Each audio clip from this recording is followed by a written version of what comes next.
थोड़ा सा कथा को आगे बढ़ा दें।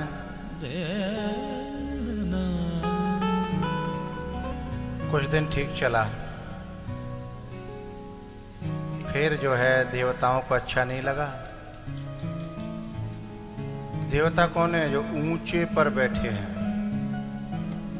तो ऊंचाइयों पर बैठे हुए जो लोग रहते हैं वो अपने फायदे के लिए कभी कभी नीचे वाले के घर में अशांति का माहौल बना देते हैं अपनी कुर्सी के लिए। मंथरा ने कैकेयी को और कैकेयी ने दशरथ जी को इस तरीके से डील किया कि राम जी का वनवास हुआ। तमसा नदी के किनारे आधी रात पे अयोध्या वासियों को छोड़ करके राम जी आगे बढ़े। पहुंचे हैं प्रयागराज के नजदीक एक जगह है श्रृंगवेरपुर, और वहां का राजा है निषाद राज गुह।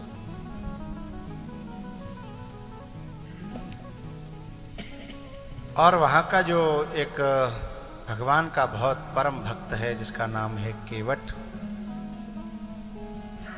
उनसे मुलाकात करी। केवट से भगवान का बड़ा पुराना नाता है।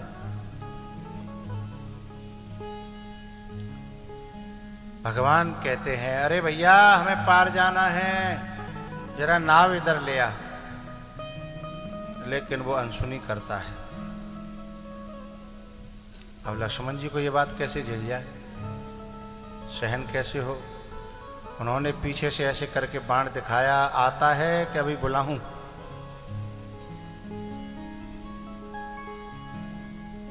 उस गुप्त बात को केवट उजागर करता है कि बरु तीर मारहु लखन, मारना तो मार दो, जब लगी न पाए पखार, तब लगी न तुलसीदास कृपाल पार उतार।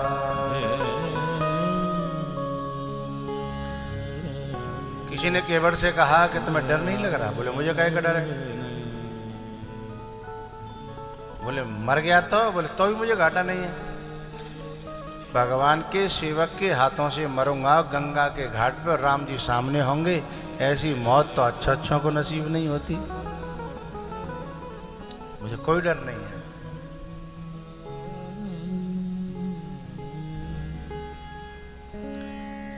ठीक है भैया, तेरी नाव भी बच जाए और हम पार भी हो जाएं, ऐसा कर ले। ए पर्वतिया, अरे बच्चों सभी आ जाओ, बड़े बूढ़े सभी आ जाएं, जवान आ जाएं, माता आ जाएं। आज मेरे घाट पर राम हैं और आज हमें किसी मंदिर में जाने की जरूरत नहीं है।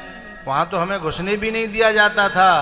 आज राम के पांव हम स्वयं धोएंगे और चाह जितना पानी से धोएंगे और चाह जितना जल पान करेंगे चरणामृत का। आज हमारा घाट है, हमारा भगवान है और चरण हमारे हाथ में है। लाइन लग गई। चरण धो करके जब चरणामृत बांटने का नंबर आया तो सीता जी और लक्ष्मण जी दोनों एक साइड खड़े। मन तो उनका भी हुआ कि चरण वैसे तो भगवान धुलवाते नहीं है। राम जी इतने शील और संकोची हैं कि उनको कोई प्रणाम भी करे तो वो आधे मर जाते हैं। कुछ चरण धोने की तो बात बहुत दूर की है। तो ऐसे लोगों का चरणामृत, ऐसे महापुरुषों का, ऐसे परमात्मा का चरणामृत बड़ा मुश्किल से मिलता है। तो सीता जी सोचने लगी। लक्ष्मण जी से कहा चरणामृत बटने वाला है। दोनों की बात को समझ गया केवट और बोला, जिसको भी चरणामृत चाहिए वो लाइन में आ जाए, चाहे कोई हो। लक्ष्मण जी ने देखा क्या करना है। सीता जी बोली लेनो तो चलो, आज घाट जाको है, आज घाट हमारा। केवट ने शेष जी को लाइन में लगा दिया। हैं, और उद्भवस्थित संघार कारण क्लेश हारिणीम सर्व श्रेयस करीम सीताम न तो हम राम वल्लभाम। ऐसी जगत जननी जगदम्बा को लाइन में लगा दिया। काल घड़ी बलवान दीवाने बंदे, काल घड़ी बलवान दीवाने बंदे।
चरण पखाड़े हैं, जलपान किया है, और उसके बाद नाव में बिठा करके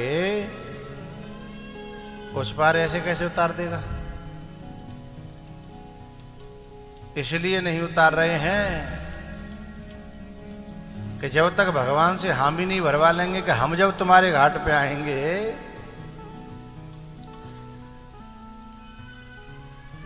वैसे यहां एक और बात है, उसे मैं कह ही देता हूं।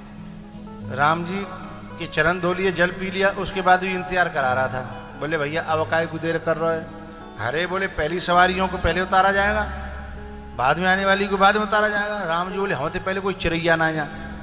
बोले जरा आंखें तो खोलो, लाइन में कितने मेरे पितर खड़े हैं, पहले उनको तो पार कर दूं आपका चरणामृत दे करके। हैं आपको इतनी जल्दी पड़ी है? कितने दिनों से इंतजार कर रहे हैं मेरे पुरखा, हैं पितर पार करे। हैं पहले पितरों को पार किया, पितर पार करे तब राम जी को नाव में चढ़ाया। अब इधर से उधर घुमाने लगा, इधर से उधर घुमाने लगा। राम जी बोले भैया हम कोई बोटिंग कर भी थोड़ी आए, घूम भी थोड़ी आए, हमें पार करने की बात है भाई, पार कर दे। कि बट बोलो यूँ बताओ, तुम्हें देश निकालो भयो, घत्ते निकाले गए हो, तुम्हें जंगल में दिना काटने, नाव में काट ले तो का कटा पड़ रही है। जब नाव, चाहे तुम्हें जंगल में रहना, चाहे तुम्हें नाव में रहना, तुम्हें कहूँ ऑफिस में जानो होए, कहूँ तुम्हारा धंधो बिगड़ रहा होए कि ड्यूटी लेट है रही हो, तो तुझे बात है। चलो तुम पे तुम्हें पेट्रोल मांगना रहो, डीजल मांगना रहो, उतराई मांगना रहो, जब रहवे में तुम्हें परेशानी आ रही है। राम जी चुप हो गए, बात तो बाकी सांची है। लक्ष्मण जी फुसकार मार रहे पीछे थे, सिर पर चढ़ा रखे हैं, कुछ भी सुन लेते हैं। जब लक्ष्मण जी की फुसकार सुनी तो राम जी लक्ष्मण जी से धीमे से बोले भैया जो बीच मझधार है, और जब बीच मझधार में अपनी चलने वाली नहीं है, ये तो हाल नावे न्यू कर देगो, जो पानी को कीड़ा न्यू निकल जाओ। लक्ष्मण जी बोले हम पानी की कीड़ा हैं, ये तो केवल छोटी सी गंगा को कीड़ा है, हम तो सागर की कीड़ा हैं। बोले पर भैया जी मर्यादा को काम चल रहा है, यूं तो हम भी दो पग में तीनों लोग नाप लेते हैं, लेकिन यहां नहीं नाप सकते हम।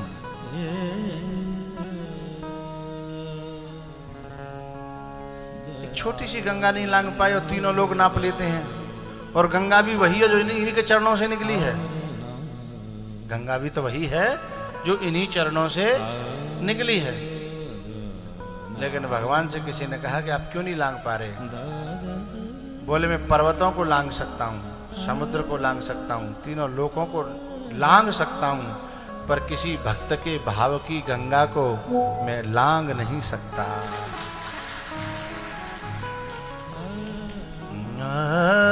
प्रेमियों ने जो बनाया बन गए, प्रेम के बंधन में मोहन बन गए।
बंधन में मोहन बदल गए। नी नी नी सा सा सा सा सा नी सा नी म पद नी रे सा सा म पद नी रे सा आ न हे दा हे ना। प्रेम के बंधन मोहन मोहन बंध उतरी ठाड़ भई शूर शरीर मपदा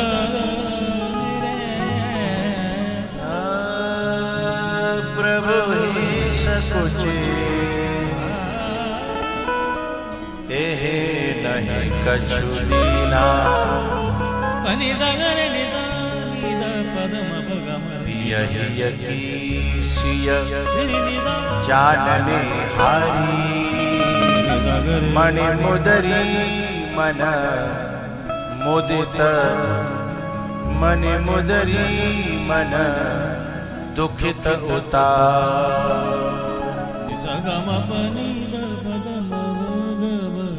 मुदित तो बाल समय के लिए है गई, लेकिन दुखित आज के लिए है गई।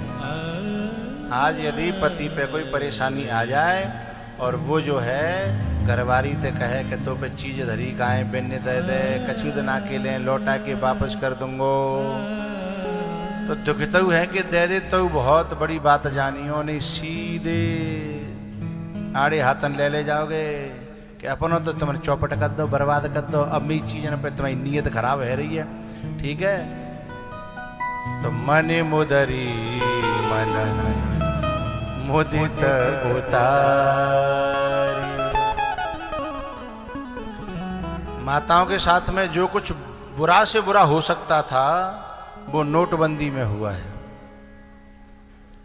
जो कुछ बुरा से बुरा हो सकता था वो नोटबंदी में कितने निकले? ओ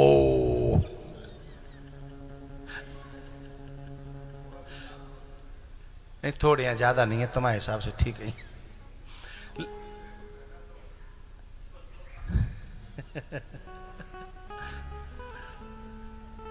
लेकिन एक बात बताऊं, वैसे माताएं कोर्चा करें वैसे तो ठीक बात नहीं है, लेकिन कभी कभी वो जब असली समय पे बुरे वक्त पे काम आ जाता है तो आदमी भी कहता है चलो ठीक किया तूने, यदि वो न किया होता तो आज ऐसा न हुआ होता है। लेकिन ऐसे समय पे काम नहीं आवे तो फिर गुस्सा आता है? ऐसे समय के लिए काम आ जाए तो कौन तक ठीक है। एक मथुरा की बात है, एक गरीब आदमी था, चाट पकौड़े बेचता था, पानी की टिक्की बेचता था। बाकी घरवाई थे बाबा कर जो बेचारे पे, भाई घरवाई तो रोज कहतो बधरे हो तो दे दे, बोले जहर खावे पैसा ना और तुम्हें परी हो तो दे दे, हो तो दे दे। जब नोटबंदी भई तो कम से कम 15 दिन तक तो पचामत रही। बाद में जब पैसा निकले तो इतने निकले कि पूरा हिंदुस्तान जहर खाए ले। पानी की टिक्की वाले की घरवाली पे 3 लाख रुपए निकले। 3 लाख रुपए, सत्य घटना बता रहा हूं मैं। तो मणि मुदरी मन दुखित उतारी पियहि यकीशिय जाननहारी।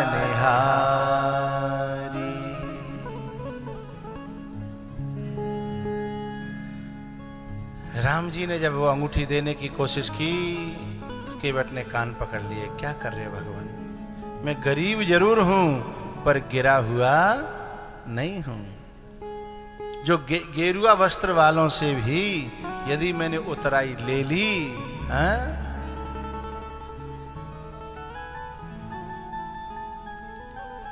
तो मेरा तो जीवन जन्म लेना ही बेकार है। आप इस समय गैरिक वस्त्र में हो, इस समय आप तापस वेश विशेष उदासी हो, आप तपस्वी हो।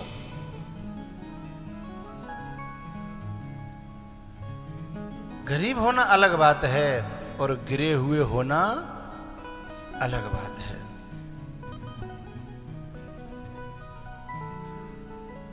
क्षमा करना, मैं नहीं ले पाऊंगा। दुनिया की नजरों में देखा जाए तो केवट को कुछ नहीं मिला, लेकिन केवट से पूछो तो क्या कहता है? आजो नाथ में काहन पावा, मिटे दोष दुख तारि ददा।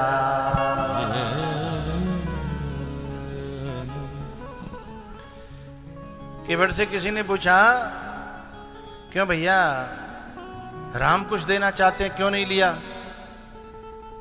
बोले मैं राम जी से भी धनवान हूं, फिर मैं राम से क्यों लूं? तो राम जी से भी धनवान कैसे हो गया? बोले राम जिसके घाट पे आकर के नाव मांगता हो, तो जब मेरे यहां मांग रहा है ब्रह्म, तो फिर मैं कंगाल कैसे हो सकता हूं? हैं? मांगी नाव है, मांगी नाव न केवट आना, कहे तुम्हार मरम में जान। सबसे बड़ा धन है ज्ञान, और जो ब्रह्म के मर्म को भी जान ले, उससे बड़ा ज्ञानी कौन होगा? और ज्ञान का धन जिसके पास है, वो कंगाल कैसे हो सकता है? वो गरीब कैसे हो सकता है?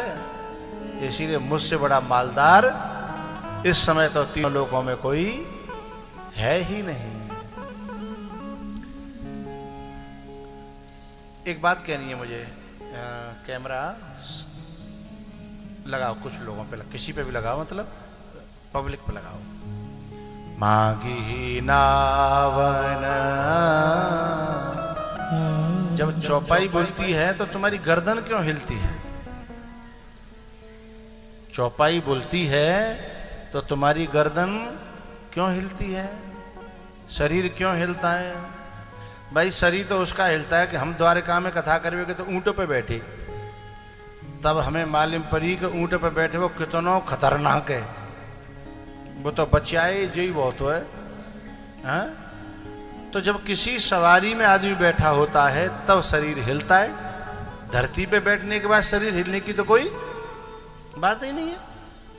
किसी सवारी पे बैठा होगा, है, चाहे वो ऊंट पे बैठे, चाहे हाथी पे बैठे, चाहे वो रथ में बैठे, चाहे कार में बैठे, तो किसी सवारी में बैठा होगा तो हिलेगा व्यक्ति।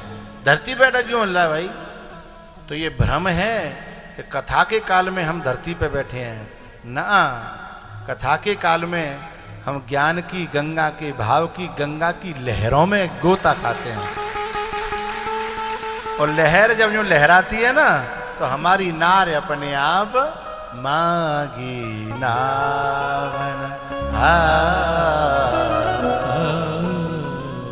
तो जे नाव नरतन भव बारिद कहूं बेरो, जिसकी नाव इस कथा की गंगा में सकल लोक जग पावन गंगा, जहां में लहरावेगी, आनंद लेगी, झूमेगी, तो बाय रामे ढूंढवे के ले कहूं जानो, फिर राम बाय ढूंढत ढूंढत बाई घाट पे आवेगो कि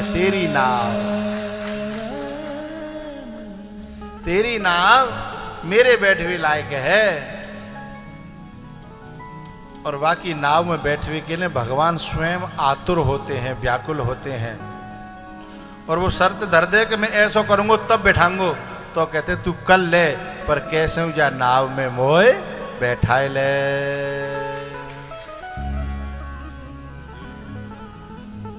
आखिरकार भगवान ने जो है केवट से कहा, भैया तू अंगूठी ना ले रो, हमें बड़ो बुरो लगेगा।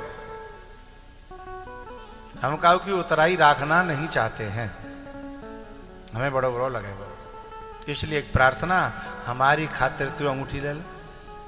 कैसे भगवान नहीं माने तो अंगूठी ले ली, और फिर भगवान के हाथ में धरे, कही सुनो मैंने स्वीकार कर ली, अभी अंगूठी मेरी है, लेकिन 14 साल तक मैं नहीं लूंगा। तो बोले फिरती बार। भगवान जब विदा है गए तो केवट की घरवारी शाम को केवट को रिमांड पे लेने लगी।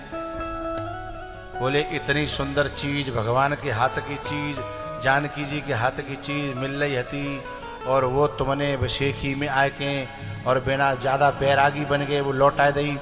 अरे घर में धरी रहती तो कम से कम हमारी वंशावली है आगे आती तो देखती तो हमारे यहां भगवान आए कोई चिन्ह तो हो, तो आपने यही लुटाए दे। बहुत कहने लगी ये बात वो बात, ये बात वो बात। केवट ने कहा तेरी बात पूरी है जाए तो मुझे बताइयो, फिर मुझे कछु कहनी है। बोल बोलो। तब केवट ने कहा मैंने गलती तो करी है, पर मैंने गलती क्यों करी है ये तो बताओ, ये तो पूछो। बोले बताओ। बोले देखे हम पे भजन तो होता ना है, हम तो तामस व्यक्ति हैं, तामस तन कछु साधन नहीं, लेकिन अब हमें भजन करने की जरूरत नहीं है। बोले क्यों? क्योंकि वो अंगूठी जो है मैंने केवल 14 साल के लिए दी है, लौट के आएंगे तो यहीं हमें अंगूठी दे के जाएंगे, तो मैंने धरोहर के रूप में धरी है।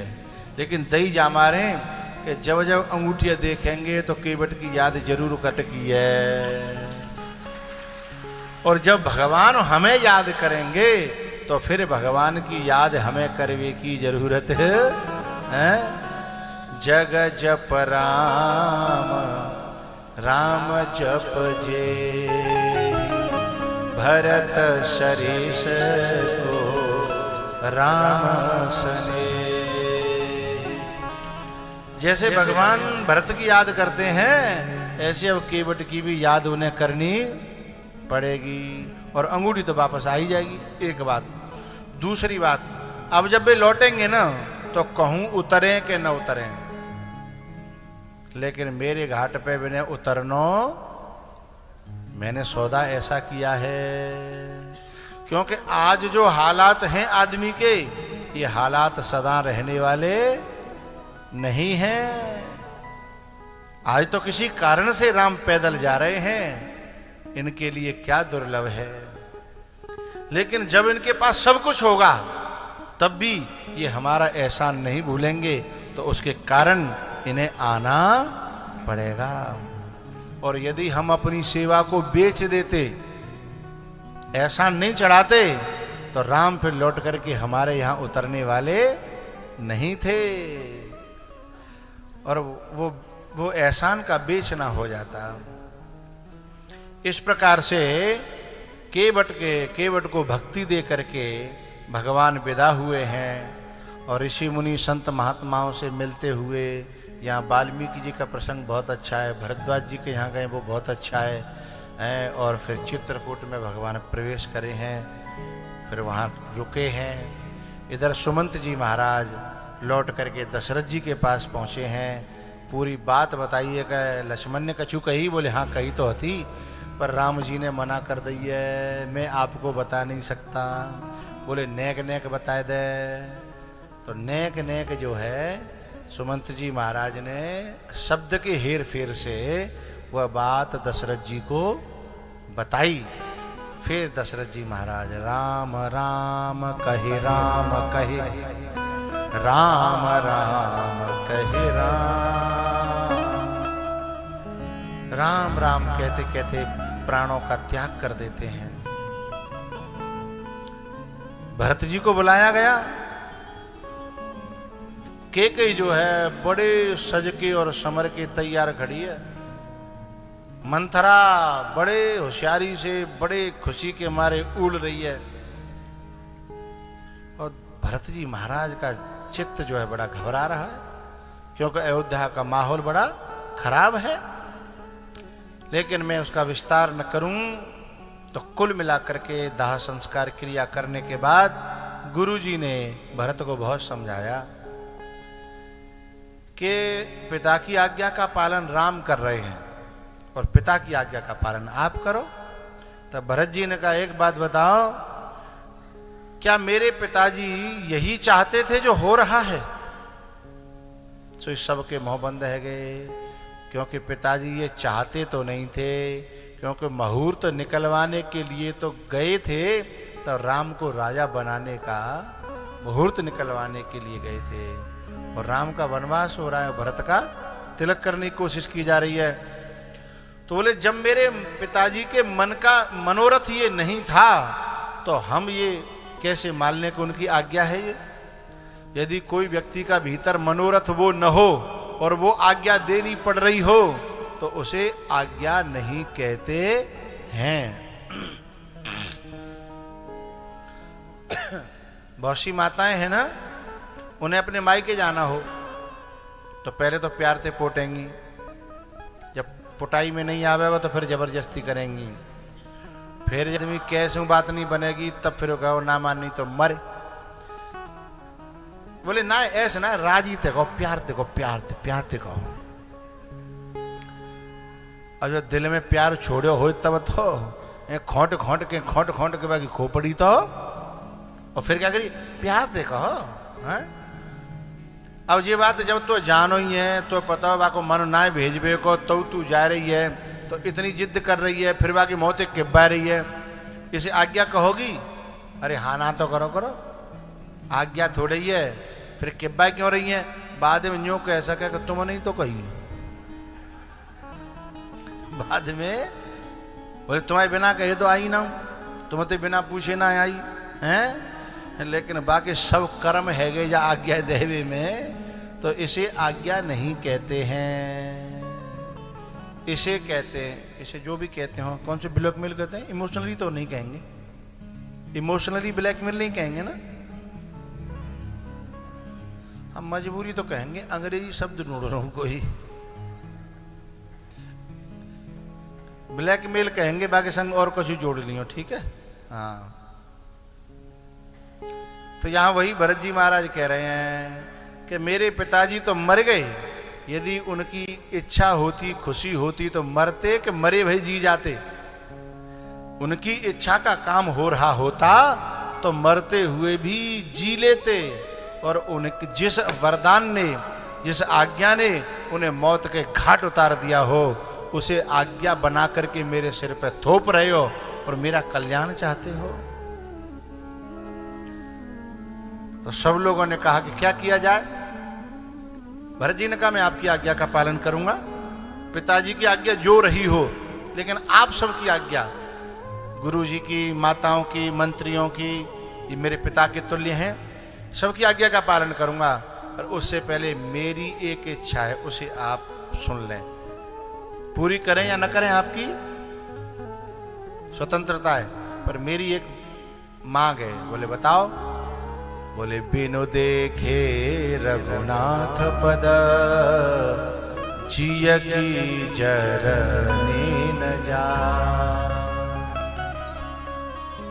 बोले मेरे हृदय में जो आग जल रही है वो शांत तब होगी जब मैं प्रभु के चरणों का दर्शन कर लूंगा, उसके बाद फिर जो आज्ञा दोगे मैं मानने को तैयार हूं। और ये बात सभी के मन को भाई, क्योंकि सभी यही बातें परेशान है। तमसा नदी पे थे, लौट के आए तब थे, क्योंकि वो तो जाना चाहते ही थे। सब लोगों ने तालियां बजाई कि बहुत अच्छा बहुत अच्छा, गुरु जी ने भी, माताओं ने भी, पब्लिक ने भी, मंत्रियों ने भी। फिर भरत जी महाराज जाने की तैयारी करने लगे तो एक जो है दासी आई। भरत जी,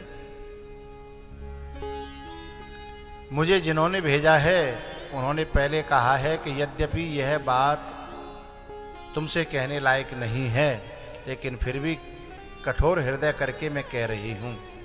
बोले बताओ? बोले कई मां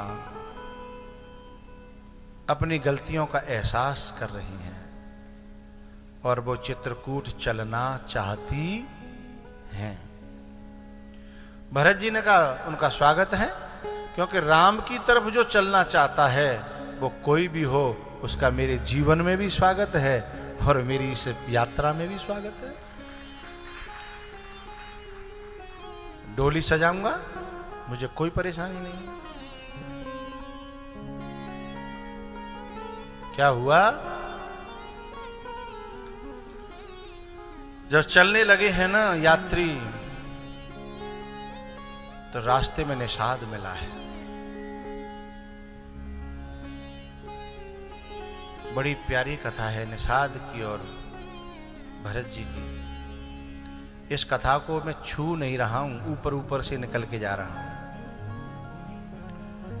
दोनों मित्र हाथ में हाथ डाले, भरत और निषाद। निषाद जंगल का रास्ता बताता है, क्योंकि भरत जी को इस रास्ते का पता नहीं है। रास्ता तो राम जी को भी नहीं पता था चित्रकूट का, लेकिन उन्होंने भी रास्ता बताने वालों को लिया था। केवट को भी लिया। केवट से आगे चल करके प्रयागराज में जो भरद्वाज जी थे ना, उनके शिष्य थे, और भरद्वाज जी से राम जी ने रास्ता पूछा था। कहु नाथ हम के ही मग जाहि।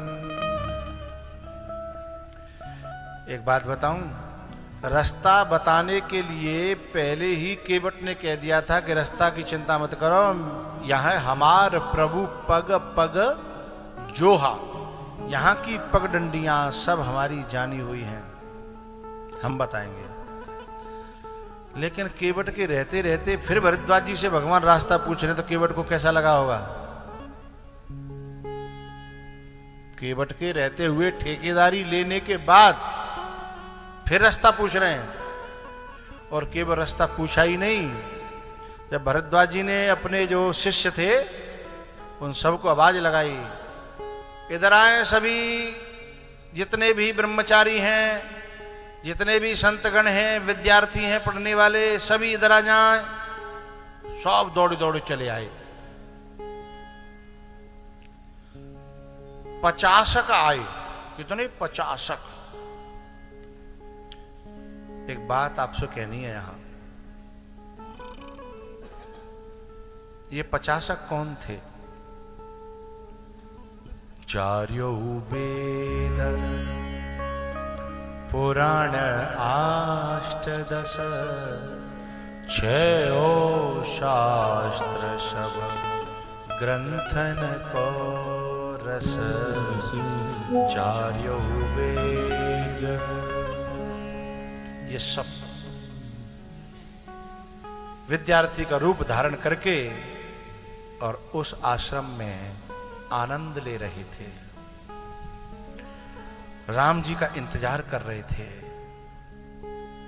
और जैसे ही राम जी आए, बोले हमारा रास्ता देखा हुआ है, मैं जाऊंगा, मैं जाऊंगा, मैं जाऊंगा। लेकिन भरद्वाज जी ने उन सब में से पीछे हटा करके उनमें से, तू आ जा, तुम भी आओ बेटा, तुम इधर आओ, अच्छा तुम इधर से निकल गया, आओ। 4 छांटे। बोले सब में से 4 छांटे? बोले हाँ, ये 4 वेद हैं, ये 4 वेद हैं। और परमात्मा भी ये बताना चाहता था कि यदि जीवन में तुम्हें कोई रास्ता पकड़ना हो तो जो रास्ता वेद दिखाएं उस रास्ते पर चले जाना।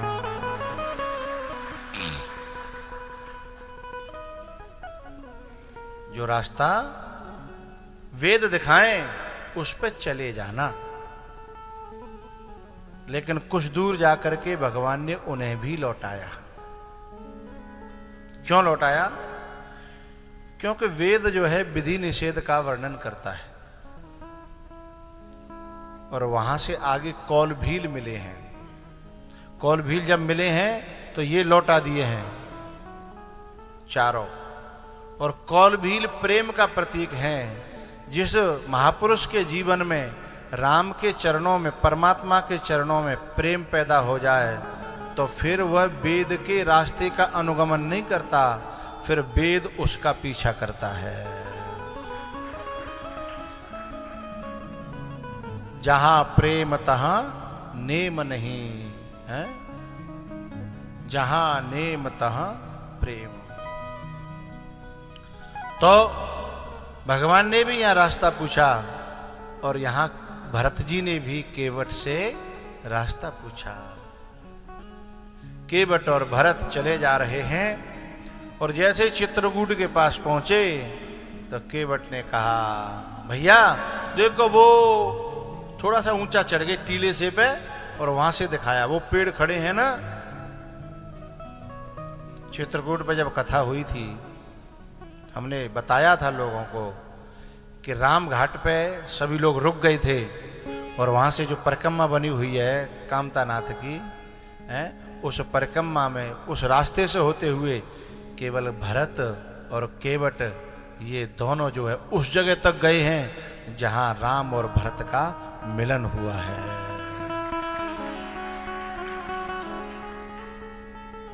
जहाँ राम और भरत का मिलन हुआ है वहां गए हैं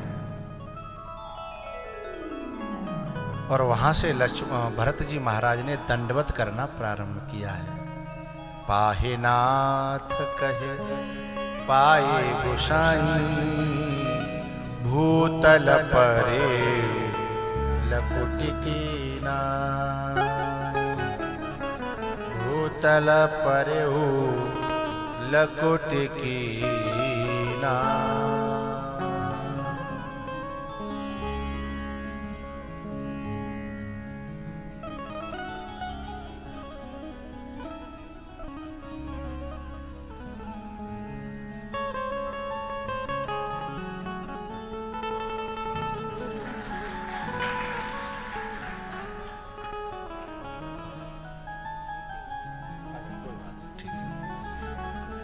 अरे आप आ गए तो हम समझो महाराज जी आ गए हैं। आप आए बहुत अच्छा लगा।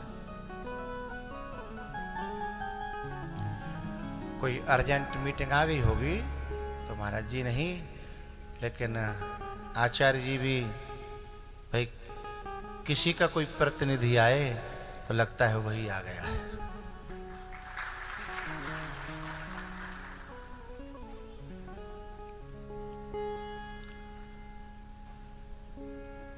भरत जी महाराज जो दंडवत करते हैं तो सबसे पहली नजर लक्ष्मण जी की पड़ती है।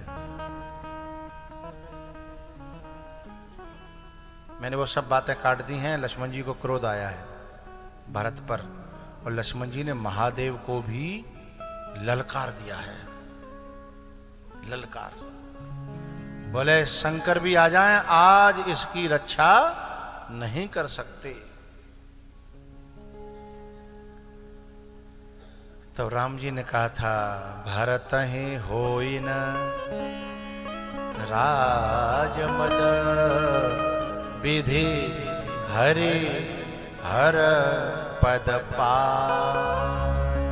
कबहु की काजी सी करने क्षीर सिंधु बिनसा।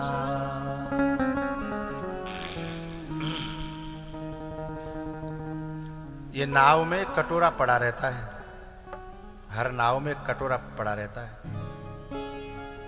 यदि नाव में पानी आना शुरू हो जाए तो तुरंत उसे उलीचना वो शुरू कर देते हैं और धीमे धीमे नाव आगे बढ़ती रहती है तो पार लग जाती है। लेकिन वह कटोरा से नाव का पानी तो उलीचा जा सकता है, समुद्र का है? समुद्र का पानी नहीं उलीचा जा सकता है। तो ऐसे जैसे उन कटोरों से, उन कटोरियों से समुद्र का पानी नहीं उलीचा जा सकता, ऐसे ही भरत जी जैसा सागर इन छोटी छोटी बातों पर मद नहीं कर सकता, अहंकार नहीं कर सकता।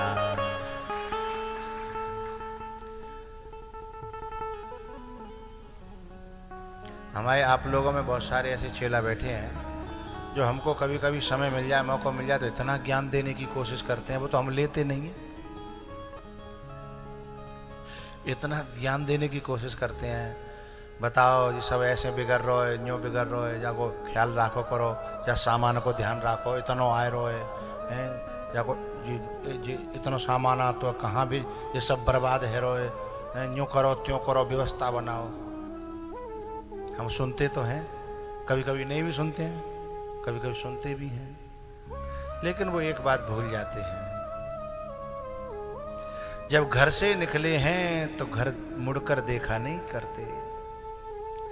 आगे बढ़ने वाले पीछे मुड़कर देखा नहीं करते।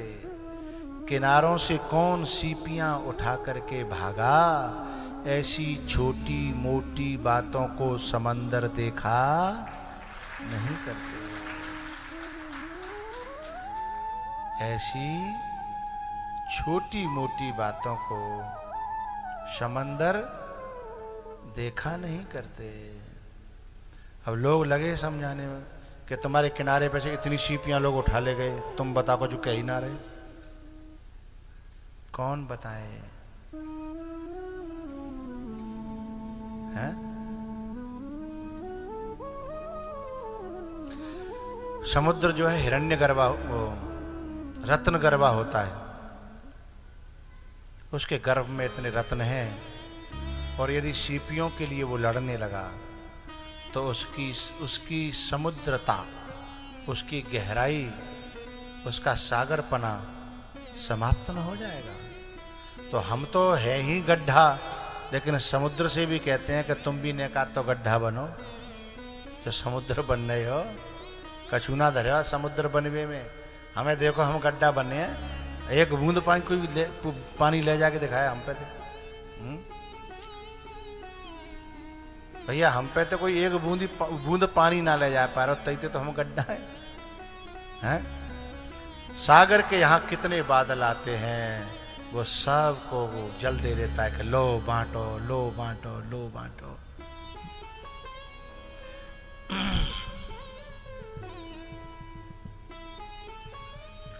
तो कबहू के कांजी सी कर सिंधु बिनसा, क्षीर सिंधु बिनसा।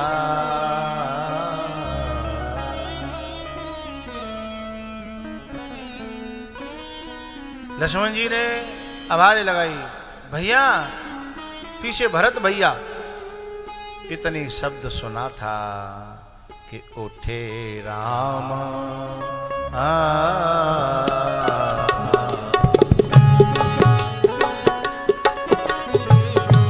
उठे राम सुनी प्रेम अधीरा, कहूँ पट कहूँ निसंग धनु तीरा।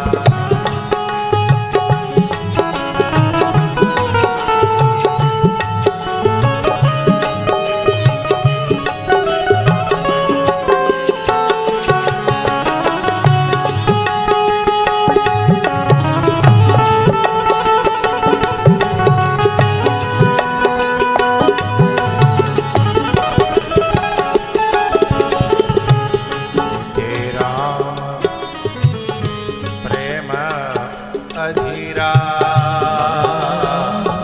कहूँ पट कहूँ निसंग धनु तीरा।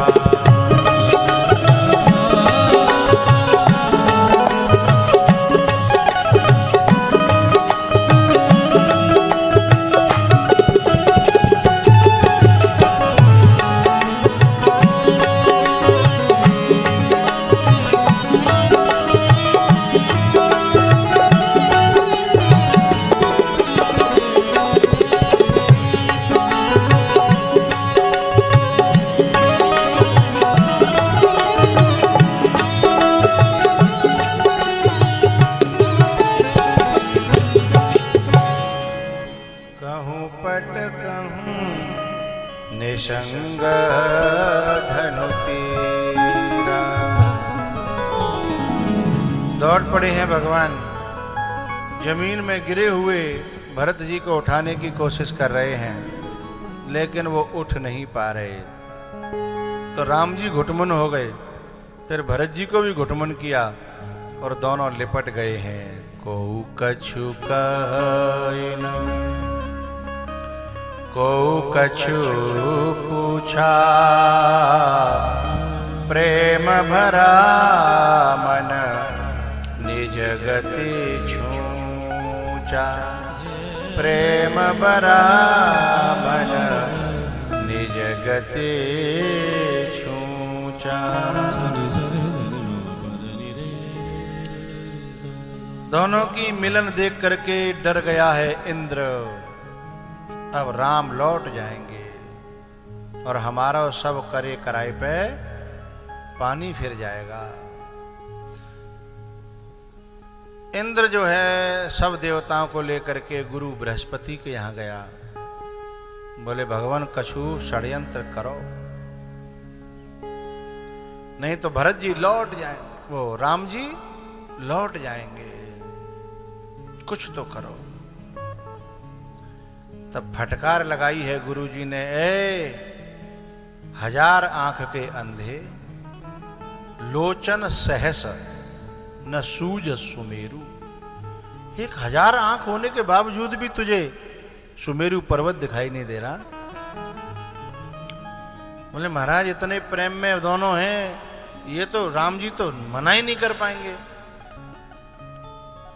बोले तुम राम जी को तो जानते हो पर अभी भरत को नहीं जानते हो।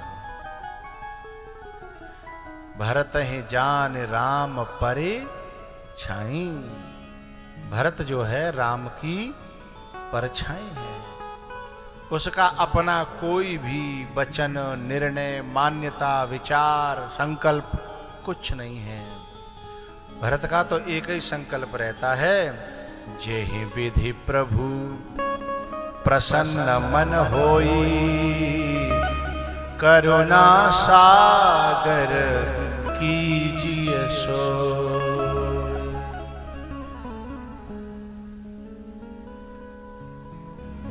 तब नेक देवताओं की जान में जान आई। पता है ये देवता ऊंची कुर्सियों पर बैठे हुए लोग घरों में फूट पार के ही तो राज्य करते हैं।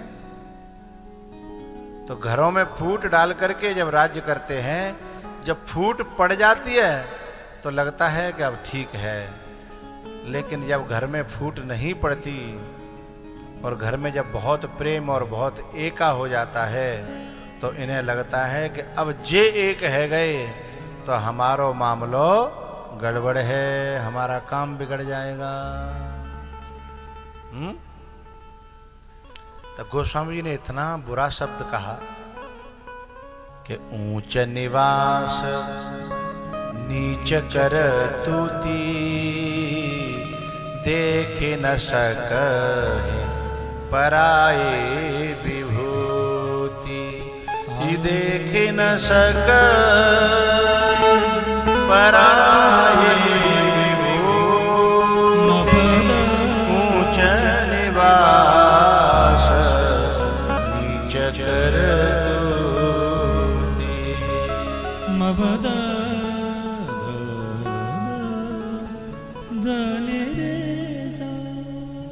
सभा हुई, सभा में अनेकों बातें हुई। इतने में दूसरी तरफ मालूम पड़ा कि कौन आ गया, जनक जी महाराज। पूरे समाज के साथ जनक जी महाराज आए हैं। बैठकें हुई हैं, कई बातचीत हुई है।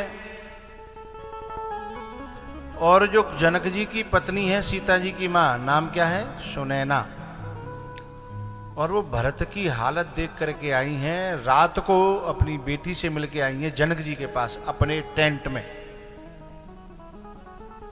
तो जनक जी से एक बात कहती हैं, बोले मैंने एक ऐसे महान आत्मा को देखा है कि मैं उसके बारे में निर्णय नहीं कर पा रही हूं कि ये वो ऐसा है या वो वैसा है या वो ऐसा है वो कैसा है। बोले किसकी बात कर रही हो? बोले भरत की। बोले मैंने ऐसा व्यक्तित्व जीवन में पहले कभी नहीं देखा। क्या आप मुझे भरत की चर्चा, भरत की कथा, भरत की महिमा बता सकती हो?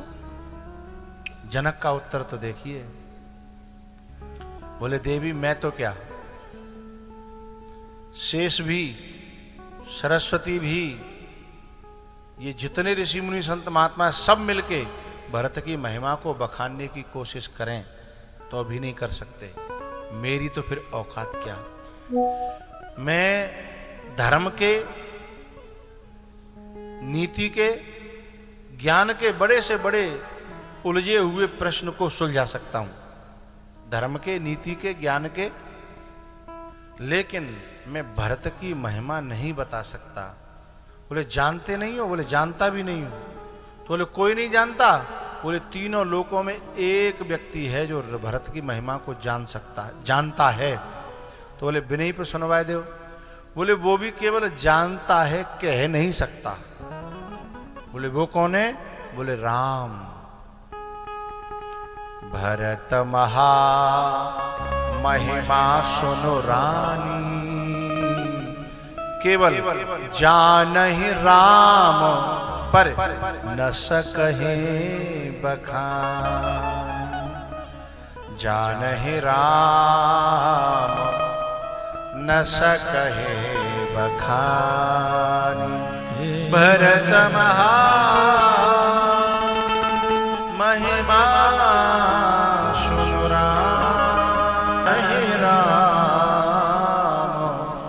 न सकहे बखान। मम बदन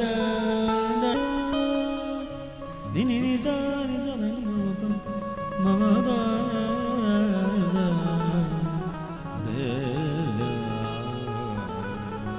वहां जो सभाएं हुई, आखिर में निर्णय ये निकला, राम जी ने कहा कि मैं ये स्वीकार कर लूंगा क्या राज, लेकिन 14 वर्ष तक ये राज्य भरत को संभालना पड़ेगा, फिर मैं आऊंगा अपना राज्य स्वीकार कर लूंगा। ये चित्रकूट की जो बैठकें हैं ना, ये बड़ी उलझी हुई बैठकें थी, उनमें उलझ जाएं तो फिर निकल ना पाए। आखिरकार जो है भरत जी महाराज ने खड़ाऊओं को लिया है और खड़ाऊओं को गद्दी पे रखा है। किसी ने कहा गद्दी पे क्यों रख दी है? बोले इन खड़ाऊओं में मैं खड़ाऊ नहीं देख रहा हूं, ये अस सुख जस सिय राम लहे ते। ये मैं सीता राम का दर्शन कर रहा हूं, इसमें मैं इनमें खड़ाऊ नहीं देख रहा। भरत वो तत्व है जो जड़ में खिलेता है, और हम वो तत्व हैं जो चेतन में भी जड़ देख लेते हैं। जो काठ में राम देख लेता है, जो काठ में राम देख लेता है, और हम तो वो हैं जो राम में भी राम न देख पाए। भरत जी महाराज खड़ाऊ लेकर के लौट रहे हैं।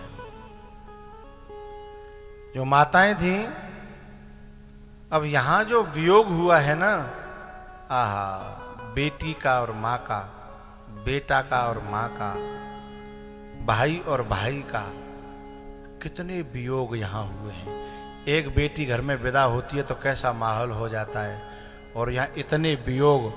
और बेटी जब विदा होती है तो उसे पता है दसई है, लेकिन यहाँ कितने दिना की दसई है? 14 वर्ष की दसई है? बहुत करुणामय दृश्य था।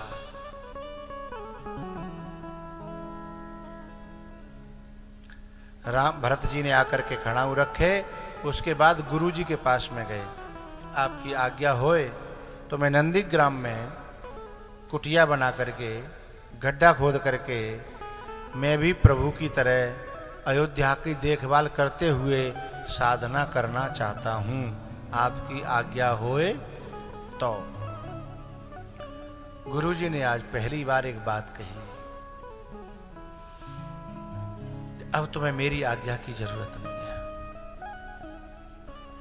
मैंने तुम्हें बहुत आज्ञाएं दी जब तक समझा नहीं था, अब मैंने समझा है कि तुम समुझब कहब करब तुम जोई, धर्म सार सब होए हैं सोई। वो धर्म नहीं होगा, मैं तो धर्म में ही अभी उलझा हुआ हूं, लेकिन तुम्हारा जीवन परम धर्म है, धर्म सार है। सार का मतलब होता है रस,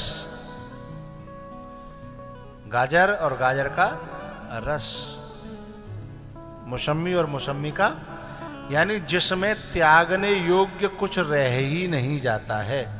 धर्म में तो बहुत कुछ,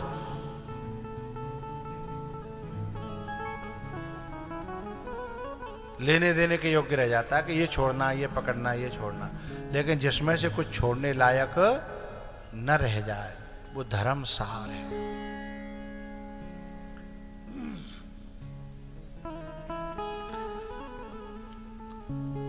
आप लोगों को मैंने एक कथा ग्वालियर में गिरवाई में पूरी भरत जी के ऊपर कही है, और शायद 9 दिन की कथा थी।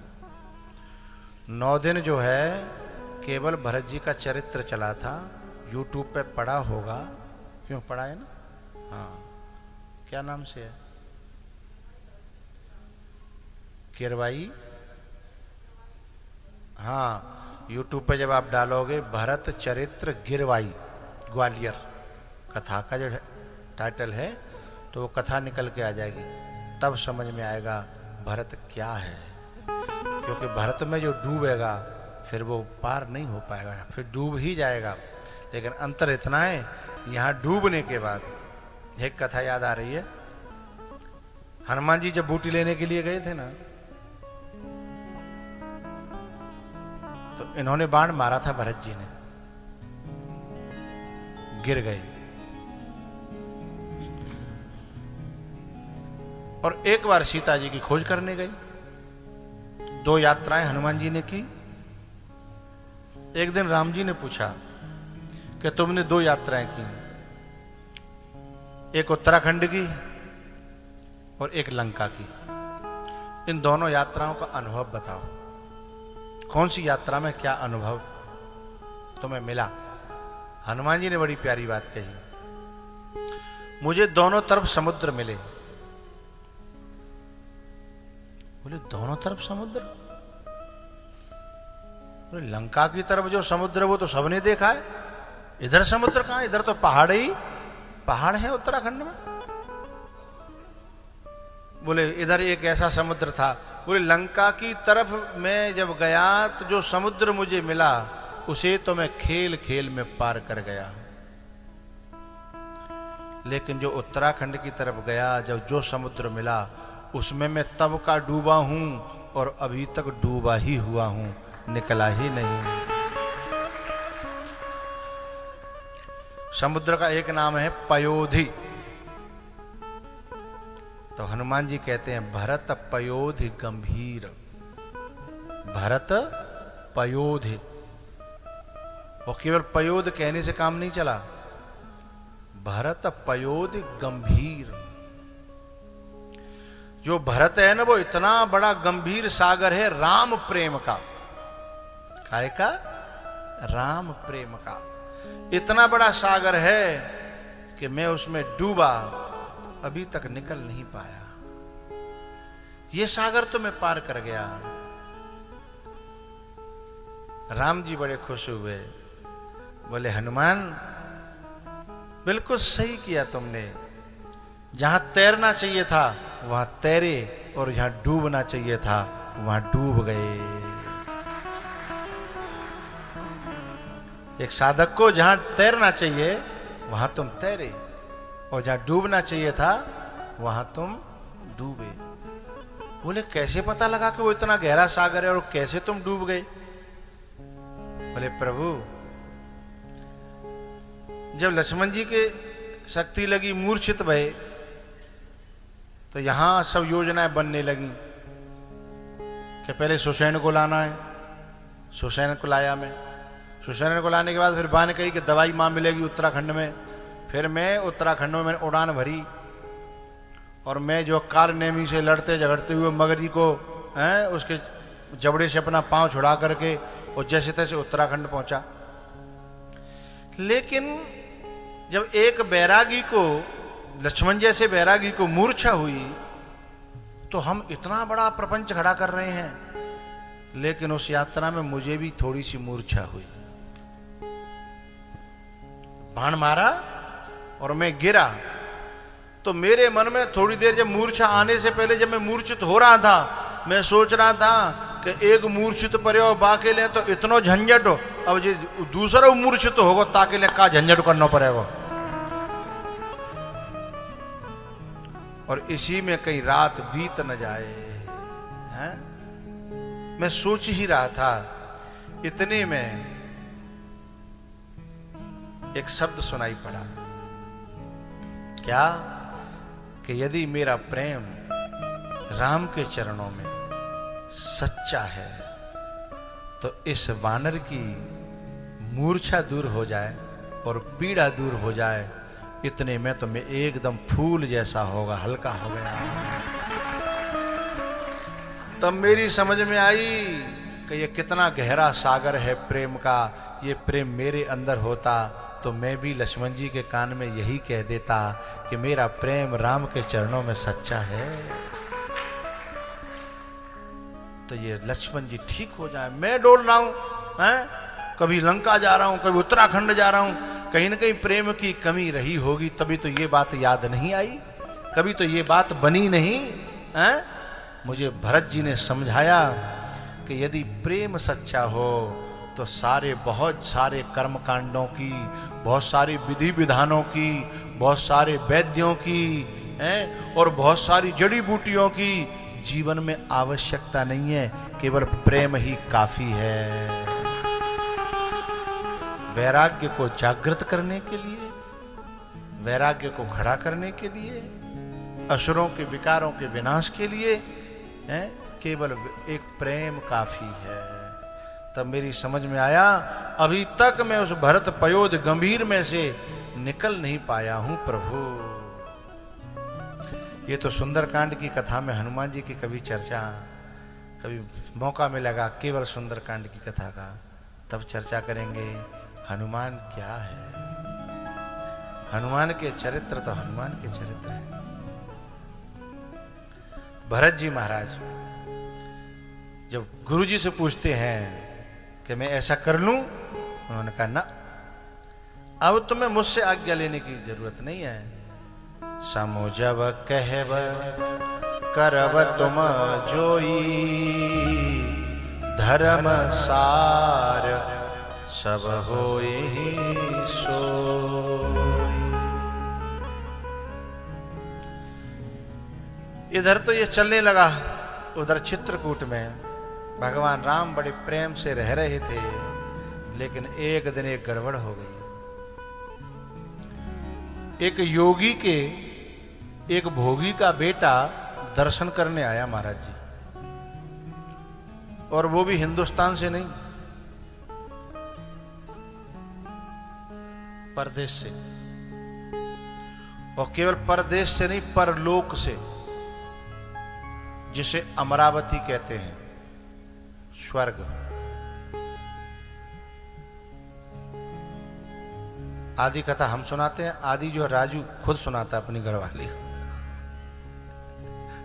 लेकिन आप लोग इतना ध्यान से सुन रहे हैं, बहुत अच्छी बात है। नहीं तो कोई होगो, आयो होगो, हमें कालन जानो, हम कथा करानी है, जिन्हें कथा करनी है, बात खत्म है।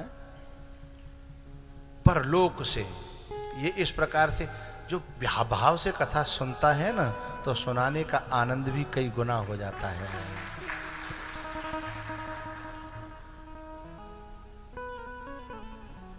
हमारे गुरुजी है ना, पहले खप्पर रखते थे। खप्पर जानते हैं आप लोग? महाराज जी जानते होंगे। ऐसा होता काला काला चीपी खप्पर जो है, तो गुरुजी खप्पर रखते थे। तो सन्यासी लोग जो खप्पर रखते हैं ना, तो फिर वही में वो लोग कुछ मांगते तो वही में डालते हैं। अब एक जगह, बहुत पुरानी बात है, जब मैं शुरू में आया ही था, मैंने कुर्ता पहन रखा था। संत होने से पहले कुछ दिन गुरुजी की शरण में रहा, कुर्ता और पैंट पहन रखा था। तो गुरुजी जो है एक गांव में गए, और वह मैया ने बड़ी बड़ी श्रद्धालु माई थी, खिलाने पिलाने की बड़ी शौकीन, और वहाँ ने बड़े मनते बड़े बढ़िया बढ़िया सामान बनाए हैं।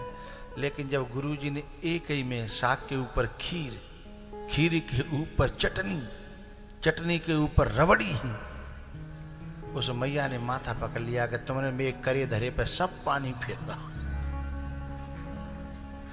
तुमने मेरे करे धरे पे। अब यदि उसकी इच्छा थी कि अलग अलग चीजों का स्वाद लिया जाए, अलग अलग थाली में सजा करके कटोरियों में पहले खीर खाएं। अच्छा, जब खीर खा रहे हों संत, जो माता ने बनाई है वो चेहरे की तरफ देखती है, स्वाद आया या नहीं आया, मेरे बनाए हुआ सफल हुआ या नहीं हुआ। अब मैं सबको जो है वो कल्लो हो सानी कर ली हो, अब बुक्का मुंह की तरफ देखे कि स्वाद आयो के नहीं आयो।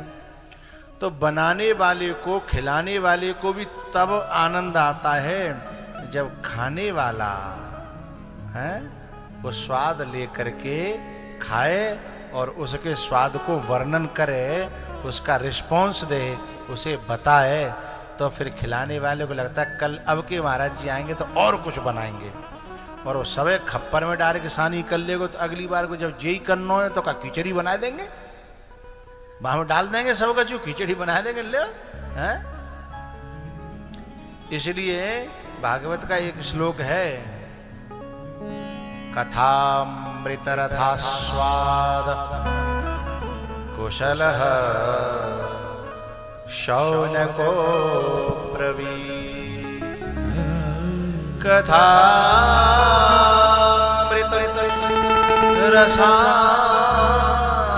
रसास्वाद, कथा के अमृत के इस रस का स्वाद लेने में जो कुशल है, कुशलः शौनको ब्रवीत्। जो कथा के इस स्वाद को लेने में सानी नहीं करता, क्या करता, अलग अलग अलग अलग अलग। और कथा में वो ये भी जानता है कि ये स्वाद उपनिषद का है, ये स्वाद ब्रह्म सूत्र का है, ये स्वाद व्याकरण का है, ये स्वाद भर्तरी का है। जो कि पहले स्वाद चखा होगा वही बताएगा कि जहां में काका डर्यो है हो, जो बोले स्वाद ने कहू ले ही ना है तो वो बढ़िया बढ़िया सानी तो बहुत अच्छी है, ठीक है, आनंद आ रहा है उसके लिए तो सानी है। कथामृत रसास्वाद कुशल शौनको ब्रवीत्।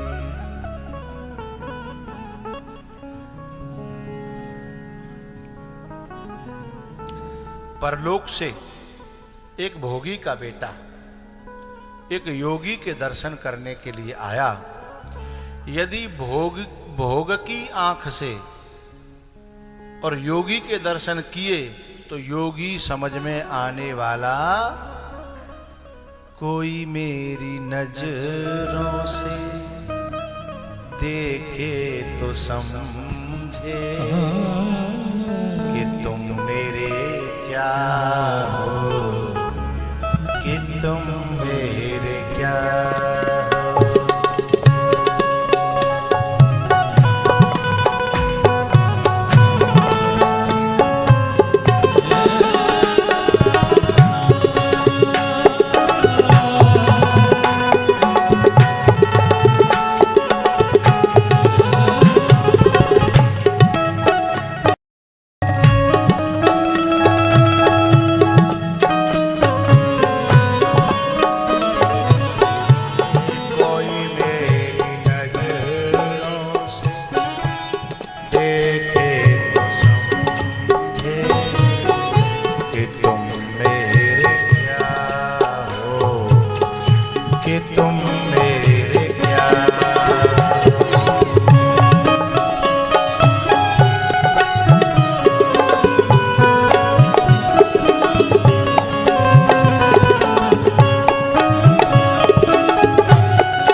कि तुम मेरे क्या। राम जी जब स्वयं एक राजा से किसी ने पूछा ये कौन है, बोले ये तो काल है, काल। कन्हैया जब पहुंचे हैं कंस की सभा में, दरबार में, एक से पूछा, बोले ये कौन है, बोले ऐसा लग रहा है ब्रह्म तत्व खड़ा हो। दूसरे से पूछा, बोले ये तो काल है। तीसरे से पूछा, बोले कन्हैया है छोटा सा है। जाकी रही भावना जैसी प्रभु मूर्ति देखी तिन्ह तैसी। राम जी फटक शिला पे बैठे हैं, जो चित्रकूट गए हैं, जिन्होंने दर्शन किए हैं, अब वे मन से वहीं पहुंच जाएं, क्योंकि वह भी एक अरण्य है और यह भी एक अरण्य है। और हम सौभाग्यशाली हैं कि अरण्यों की कथाएं अरण्यों में बैठ करके श्रवण कर रहे हैं और गा रहे हैं।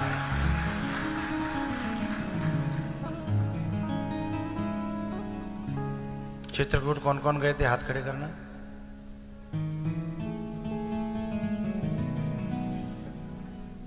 एक मिनट ऊपर रखो, मैं देख तो लूं।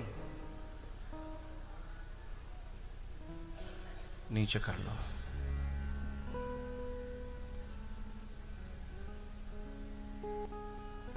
क्यों, पंडित जी गए थे क्या चित्रकूट?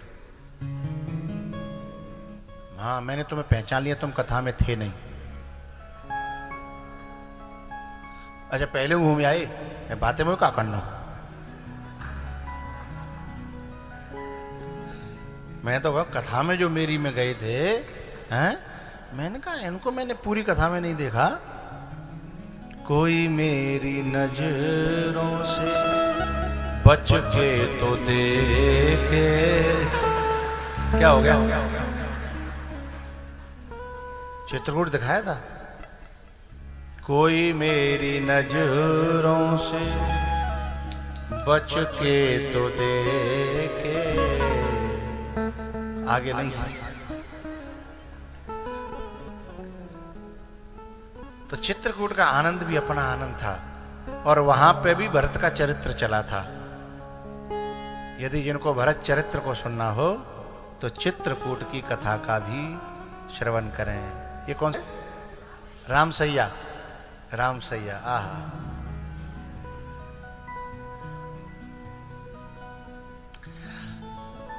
अच्छा, वैसे किसी को बुरा लगे भरा लगे, पर चित्रकूट जैसा वन नहीं है कोई वन। चित्रकूट चित्रकूट है।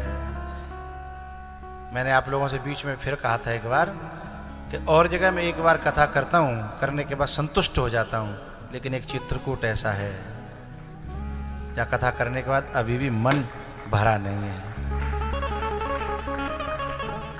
चित्रकूट जाने को जी चाहता, चित्रकूट जाने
काय का दर्शन हो रहा है?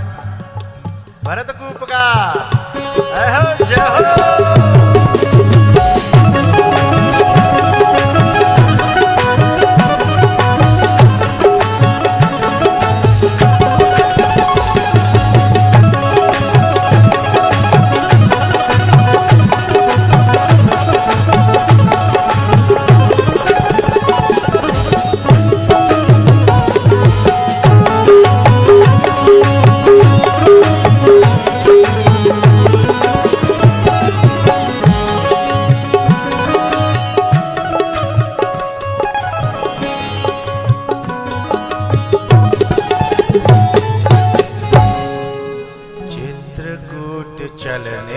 को जी चाहता, चित्रकूट जाने को जी चाहता।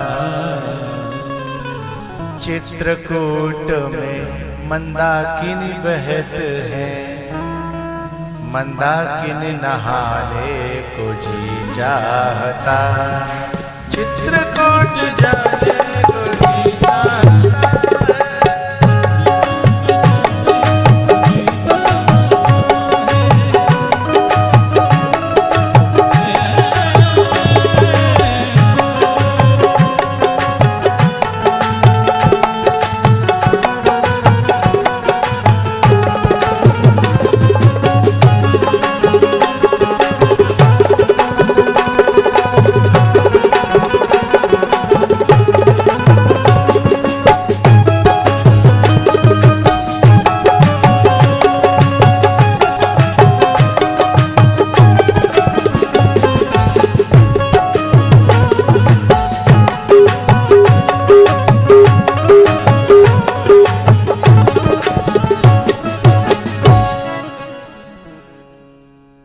चित्रकूट में राम जी सीता जी के लिए फूल चुन के लाए और माला बना रहे थे, और जब गूंथने लगे तो एक भोगी का बेटा स्वर्ग से आया और वो राम में राम न देख पाया। अब इसकी चर्चा करेंगे कल। हमेशा चाहता हूं कि थोड़ा सा आचार्य जी का भी कुछ थोड़े से दो शब्द हम सुने।